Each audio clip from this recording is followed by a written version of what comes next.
ஆச்சி மசாலா எந்த சமையலும் ருசி தேடும் ரகசியம் ₹20. திருச்சி கிழக்கு தொகுதி இடைத்தேர்தலில் நடிகர் ராகவா லாரன்ஸ் போட்டியிடப் போவதாக வெளியாகும் செய்திகளுக்கு ராகவா லாரன்ஸ் அதிகாரப்பூர்வமாக விளக்கம் அளித்துள்ளார். நடன இயக்குனர், நடிகர், இயக்குனர் என பன்முக திறமை கொண்ட ராகவா லாரன்ஸ் முனி, காஞ்சனா, இரும்புக்கோட்டை முரட்டு சிங்கம், ஜிகிர்தண்டா XX போன்ற திரைப்படங்கள் மூலம் தனக்கென தனி ரசிகர் பட்டாளத்தையும் சேர்த்துள்ளார். சினிமா மட்டுமின்றி நிஜ வாழ்க்கையிலும் ஏழை எளியவர்களுக்கும் மாற்றுத்திறனாளிகளுக்கும் உதவி செய்து மக்கள் சேவையில் ஈடுபட்டு வருகிறார் ராகவா லாரன்ஸ். ரஜினியின் தீவிர ரசிகரான லாரன்ஸ் ரஜினி கட்சி தொடங்கிய போது அவரை ஆதரித்து பேசியிருந்தார்.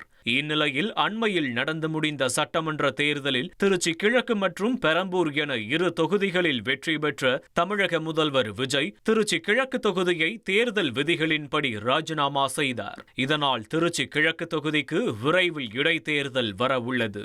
இதில் தமிழக வெற்றிக் கழகத்தின் சார்பில் போட்டியிடப் போவது யார் என்ற எதிர்பார்ப்பு எழுந்துள்ள நிலையில் நடிகர் ராகவா லாரன்ஸ் அங்கு போட்டியிடப் போவதாக சமூக வலைதளங்களில் செய்திகள் வேகமாக பரவின. இந்த நிலையில் தற்போது லோகேஷ் கனகராஜ் தயாரிப்பில் பென்ஸ் திரைப்படத்தின் இறுதிக்கட்ட படப்பிடிப்பில் பிஸியாக இருக்கும் ராகவா லாரன்ஸ் இதுகுறித்து தனது அதிகாரப்பூர்வ இன்ஸ்டாகிராம் பக்கத்தில் விளக்கமளித்துள்ளார். பென்ஸ் படப்பிடிப்பு ஜூன் 10ஆம் தேதியுடன் நிறைவடைவதாகவும் அதனைத் தொடர்ந்து தனது தாயாரின் ஆசையுடன் தனது வாழ்க்கை மற்றும் பொது வாழ்வு தொடர்பான மிக முக்கியமான முடிவு ஒன்றை ஜூன் 11ஆம் தேதி காலை 9:30 மணிக்கு அறிவிக்கப் போவதாகவும் தெரிவித்துள்ளார்.